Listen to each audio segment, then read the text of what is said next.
بسم الله الرحمن الرحيم إن الحمد لله نحمده ونستعينه ونستغفره ونعوذ بالله من شرور أنفسنا ومن سيئات أعمالنا من يهده الله فلا مضل له ومن يضلل فلا هادي له وأشهد أن لا إله إلا الله وحده لا شريك له وأشهد أن محمدا عبده ورسوله أما بعد السلام عليكم ورحمة الله وبركاته. Bem-vindos a todos. Hoje, no dia 28 do mês de Sha'ban de 1440, que equivale ao dia 3 de maio de 2019, continuamos as nossas aulas sobre as regras do jejum. يقول المؤلف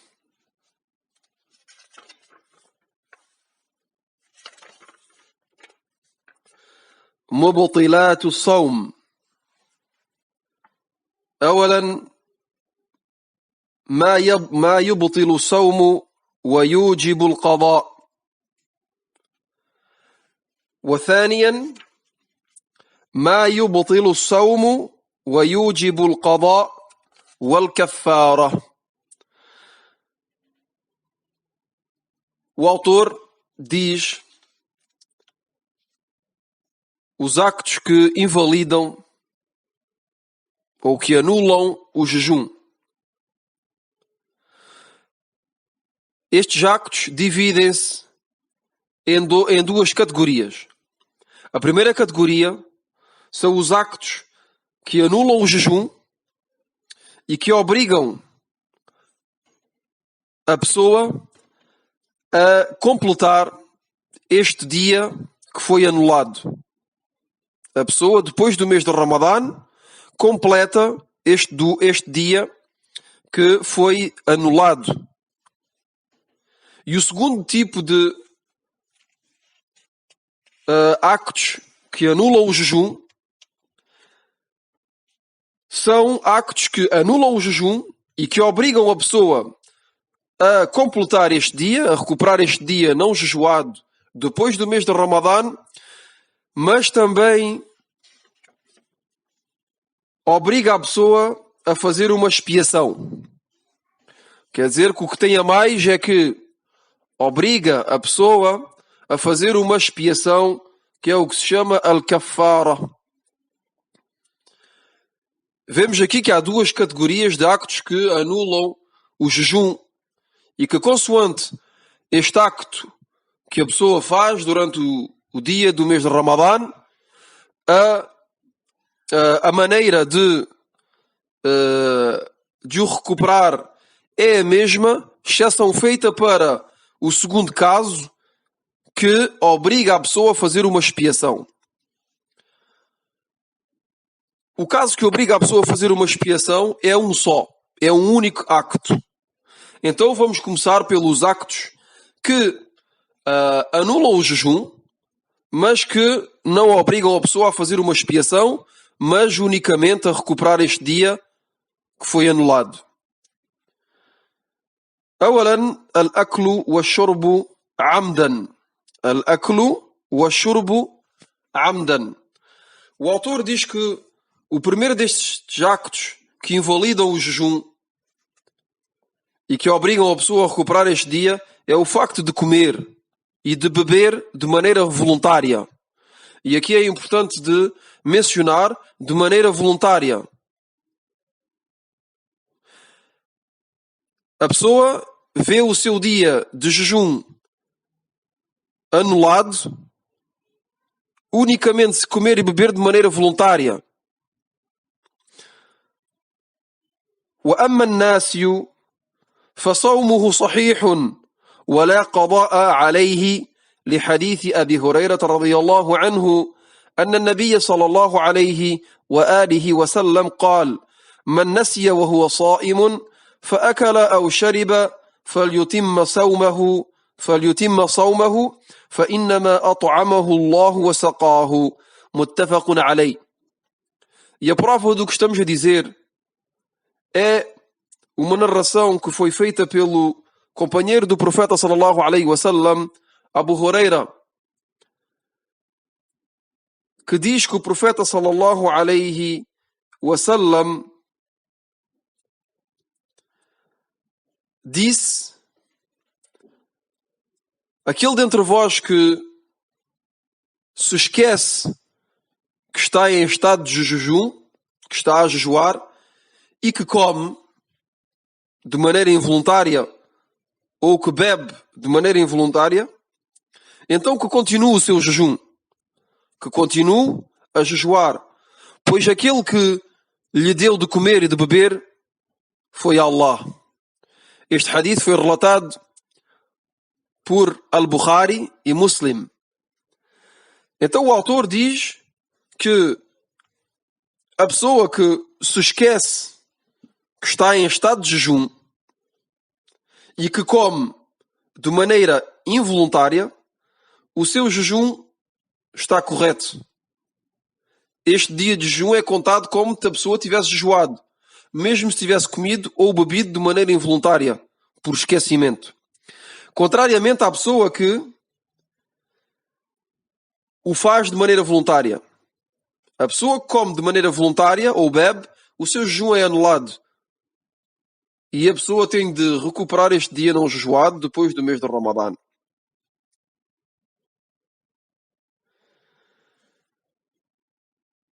ثانيا القي عمدا وأما من غلبه القي فلا قضاء عليه لحديث أبي هريرة رضي الله عنه أن النبي صلى الله عليه وآله وسلم قال: من ذرعه القي فليس عليه قضاء ومن استقى عمدا فليقضي.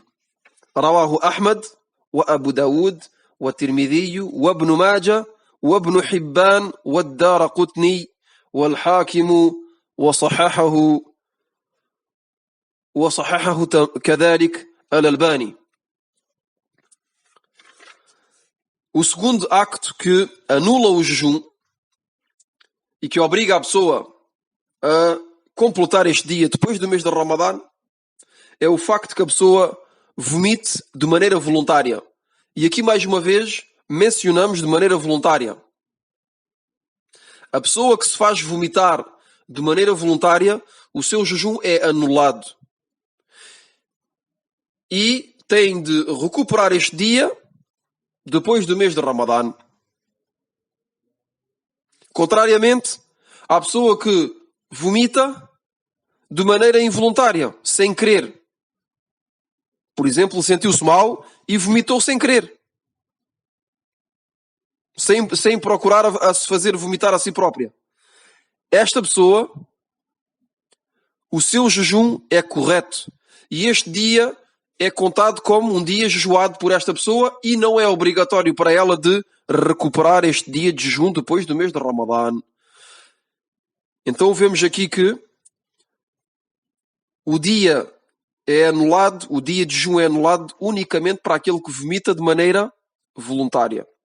E a prova do que estamos a dizer é uma narração que foi feita também pelo companheiro Abu Huraira, radiyallahu anhu, que diz que o profeta sallallahu alaihi wasallam disse: aquele que vomita de maneira involuntária, então não é pedido a esta pessoa de recuperar o seu jejum. Melhor dizendo, o seu jejum é correto.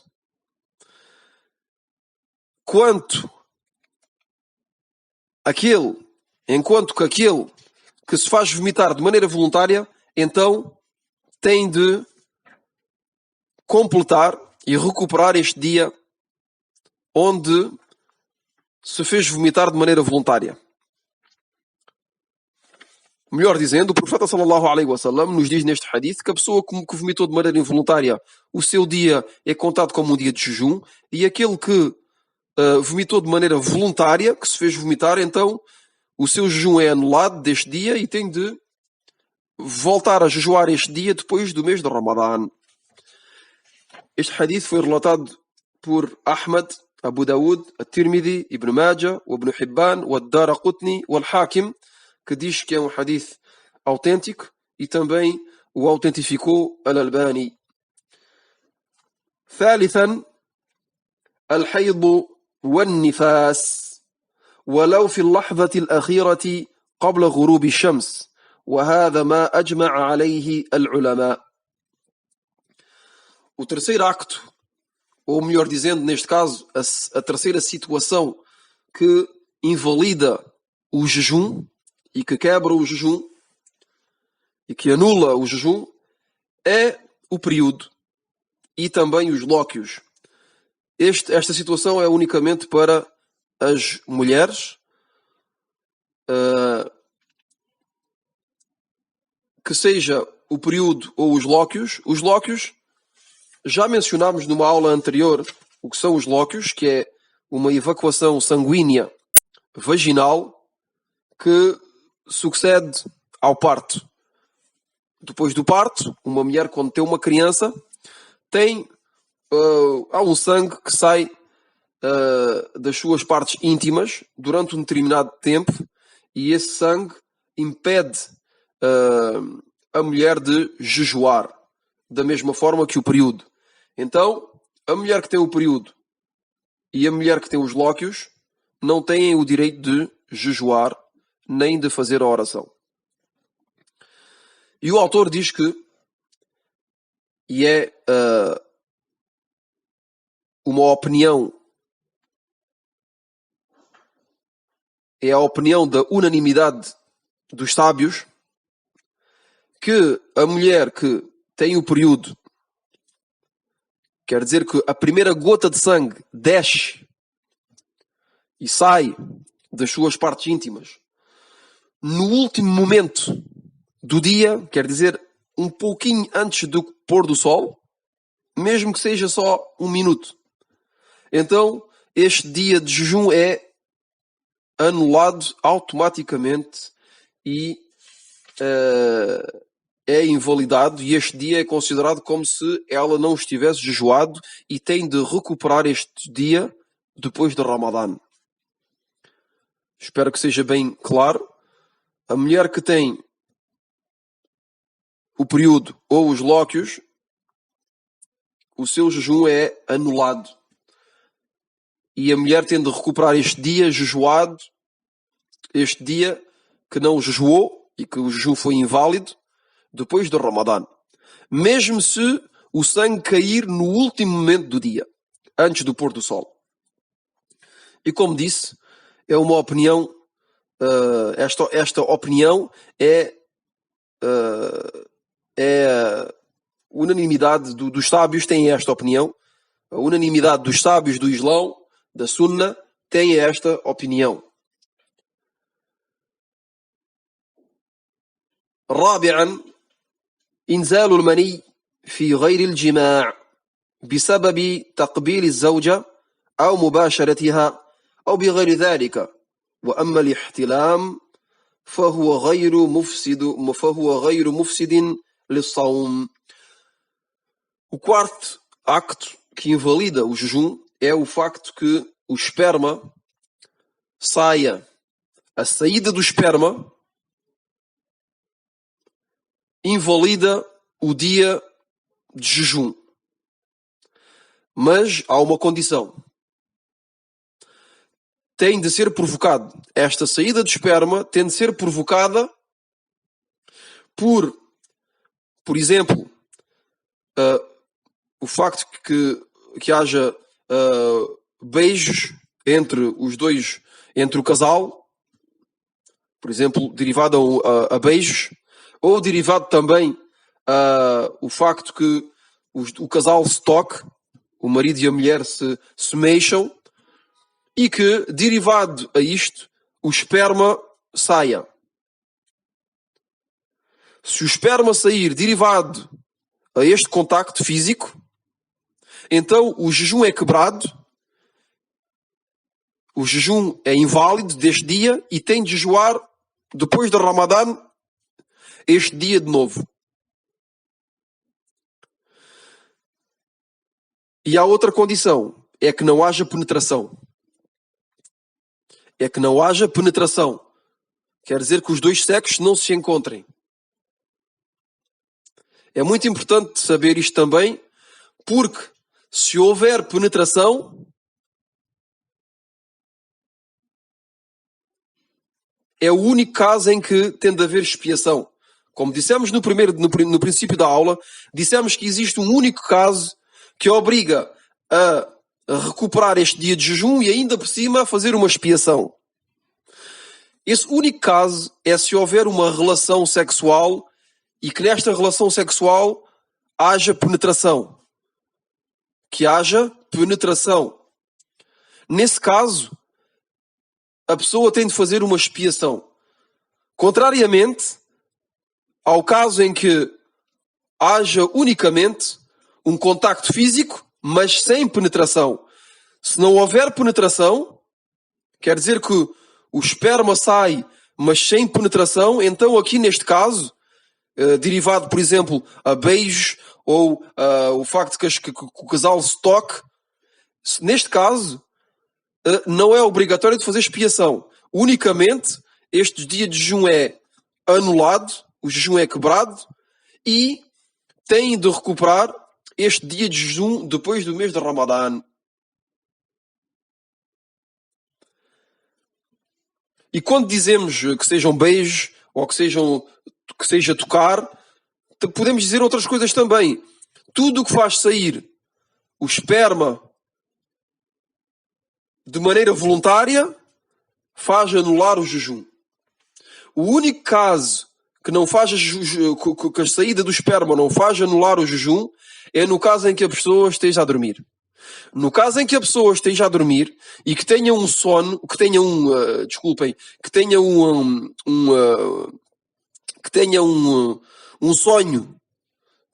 sonho e que derivado a este sonho o esperma sai, então, neste caso, o jejum desta pessoa é correto. A pessoa continua a jejuar como se nada tivesse acontecido. E este dia é contado como um dia de jejum para esta pessoa e não lhe pedimos a esta pessoa de recuperar este dia de jejum depois do mês de Ramadã. Isto é muito importante a compreender. Esta questão é muito importante a compreender porque ela divide-se em 3 partes. A primeira parte é aquele que a pessoa, o esperma sai, mas a pessoa está a dormir. Neste caso, o jejum desta pessoa é correto e não lhe pedimos para recuperar este dia de jejum. O segundo caso é o esperma sai de maneira voluntária, mas sem penetração, sem que haja penetração. Neste caso, o jejum é anulado e a pessoa tem de recuperar este dia de jejum depois de Ramadã. O terceiro caso é no caso em que sai o esperma, mas depois de ter havido uma penetração, derivado à penetração. Neste caso, o dia de jejum é anulado, tem de recuperar o jejum depois de Ramadã e ainda por cima tem de fazer uma expiação, que vamos ver no fim da aula como é que se faz esta expiação. Espero que seja claro e que tenha esclarecido bem a questão, mas penso que não posso esclarecer mais.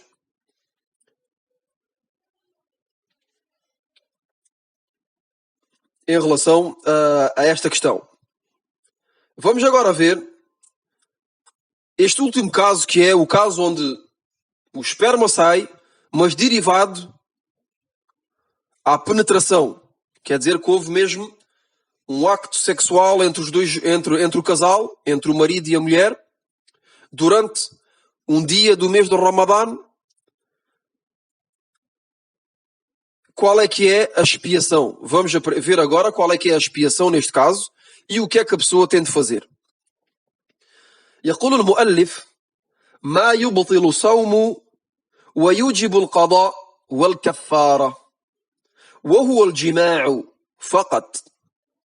وفيه حديث أبي هريرة رضي الله عنه قال جاء رجل إلى النبي صلى الله عليه وآله وسلم فقال هلكت يا رسول الله. قال وما هلكك؟ قال وقعت على امرأتي في رمضان. قال هل تجد ما تعتق رقبة؟ قال لا. قال فهل تستطيع أن تصوم شهرين متتابعين؟ قال لا. قال فهل تجد ما تطعم 60 مسكينا؟ قال لا. قال ثم جلس فأتي النبي صلى الله عليه وآله وسلم بعرق فيه تمر. قال تصدق بها. قال أعلى أفقر منا؟ فما بين لابتيها أهل بيت أحوج إليه منا. فضحك النبي صلى الله عليه وآله وسلم حتى بدت نواجذ وقال اذهب فأطعمه أهلك. متفق عليه.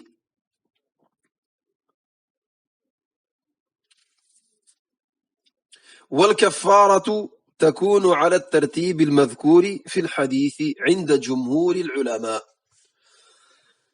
E acabamos a nossa aula e também este capítulo do jejum neste livro com esta questão, que é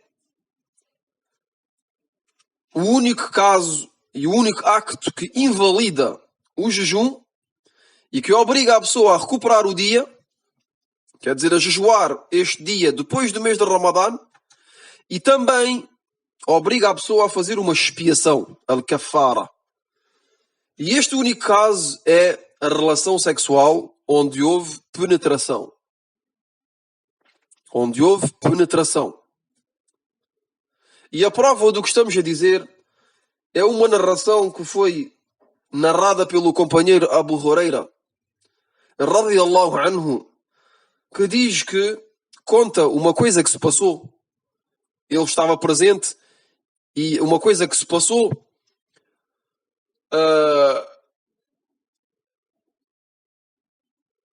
com o profeta sallallahu alaihi wasallam e outro homem que o veio ver. Então Abu Huraira diz: um homem dirigiu-se ao profeta sallallahu alaihi wasallam. Quer dizer, um homem veio ao encontro do profeta sallallahu alaihi wasallam e disse ao profeta sallallahu alaihi wasallam: ó mensageiro de Allah, estou perdido. Ou melhor dizendo, ó mensageiro de Allah, estou destruído.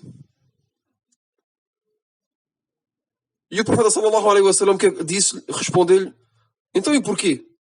O que é que te perdeu? O que é que te destruiu? O que é que te fez este caso de perdição? Então ele respondeu: tive uma relação sexual com a minha esposa durante um dia de Ramadã. Tive um acto sexual com a minha esposa num dia de Ramadã. Então o profeta sallallahu alaihi wasallam respondeu-lhe, ou melhor dizendo, perguntou-lhe: tens a possibilidade de libertar um escravo? Perguntou-lhe: tens a possibilidade de libertar um escravo? E o homem respondeu: não tenho a possibilidade. Então o profeta sallallahu alaihi wasallam perguntou-lhe outra vez: tens a capacidade de jejuar 2 meses consecutivos? E o homem respondeu: não tenho a capacidade. Então o profeta sallallahu alaihi wasallam perguntou-lhe outra vez, uma terceira pergunta. Disse: tens a capacidade de alimentar 60 pobres? E o homem de responder: não tenho a possibilidade. Então, depois destas tentativas do profeta sallallahu alaihi wasallam de lhe dar uma solução ao seu caso, o homem sentou-se. E nisto veio uma pessoa ao encontro do profeta sallallahu alaihi wasallam com uma grande alcofa.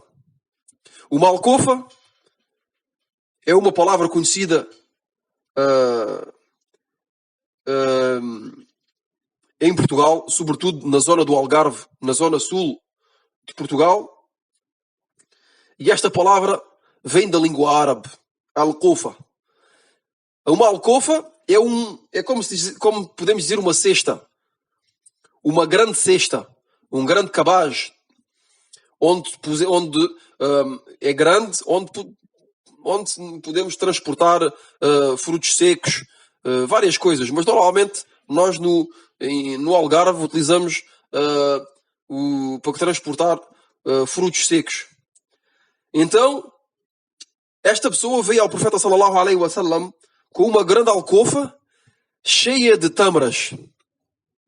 Então o profeta sallallahu alaihi wasallam dirigiu-se a este homem que veio todo atarefado e todo preocupado, dizendo que estava perdido, que estava destruído, que tinha feito um acto gravíssimo. Dirigiu-se a ele e disse-lhe: pega nesta alcofa de tâmaras e distribui aos pobres. Faz uma esmola aos pobres com estas datas, com estas tâmaras, e será uma expiação para ti. Então o homem voltou-se para o profeta sallallahu alaihi wasallam, ou melhor dizendo, dirigiu-se ao profeta sallallahu alaihi wasallam dizendo: será que existe alguém mais pobre do que eu? Ele quer dizer, eu sou o mais pobre de todos os pobres. E depois exclamou-se e disse ao profeta sallallahu alaihi wasallam: não existe entre as duas montanhas, melhor dizendo, as duas partes que delimitem a Medina, La Batayha, são as duas delimitações da Medina, que seja de um lado ou do outro. Quer dizer, entre estas duas delimitações da Medina, eu sou a pessoa que tem mais necessidade destas tâmaras. Quer dizer, o homem está a informar o profeta sallallahu alaihi wasallam que ele é o homem mais pobre da Medina naquela altura. E diz-lhe que ele é o que tem mais necessidade destas tâmaras, porque é pobre, não tem nada. Então o profeta sallallahu alaihi wasallam sorriu, fez um sorriso, ao ponto que apareceram os seus dentes molares. O seu sorriso foi tão grande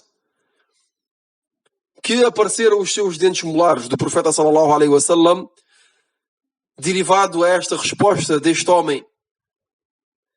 Então o que é que o profeta sallallahu alaihi wasallam lhe disse? Disse: então olha, pega nesta alcofa de tâmaras e vai alimentar a tua família. Então este homem veio ao profeta sallallahu alaihi wasallam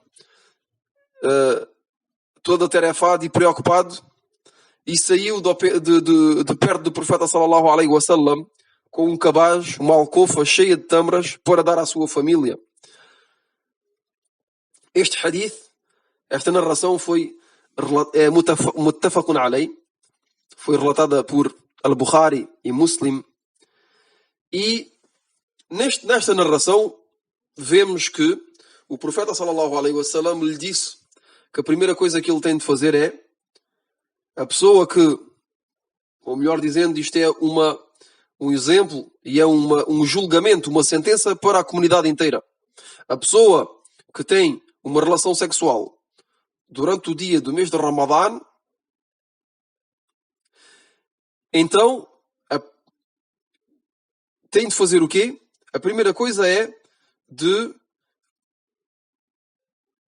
dar a liberdade a um escravo. Se não tiver a possibilidade de libertar um escravo, a segunda coisa a fazer é jejuar durante 2 meses consecutivos, sem parar. Sem parar. 2 meses consecutivos, sem parar. Importante a mencionar que é sem parar. Não pode jejuar um dia e depois o dia a seguir não jejuar e jejuar o terceiro. Não. Tem de jejuar todos os dias durante 2 meses. Se não conseguir, não tiver a possibilidade de jejuar 2 meses consecutivos, tem de alimentar 60 pobres. Tem de dar uma refeição a 60 pobres. E esta expiação é, quer dizer, os sábios da Sunna têm uma opinião, a maioria dos sábios da Sunna tem esta opinião, é que a expiação tem de ser feita na ordem que veio no Hadith. No Hadith, a ordem qual é que foi? Libertar um escravo. Segundo caso, a segunda maneira de expiar é de jejuar 2 meses consecutivos. E em terceiro é o facto de alimentar 60 pobres. Então os sábios têm uma opinião, a maioria e a unanimidade, melhor dizendo, a unanimidade dos sábios tem esta opinião que tem de ser feito nesta ordem como veio no Hadith. Quer dizer que a pessoa, se a cair neste acto, não tem escolha, não é tipo, começa diretamente por exemplo, jejuar 2 meses consecutivos. Não. Primeiro, a primeira coisa que lhe é pedido para expiar é de libertar um escravo. E é unicamente se não tiver a possibilidade de libertar um escravo que passa à etapa, a etapa que vem depois, que é jejuar 2 meses. E se não tiver a possibilidade, por exemplo, se estiver doente ou uma coisa assim, então esta pessoa passa automaticamente ao terceira expiação, maneira de expiar, que é dar uma refeição a 60 pobres.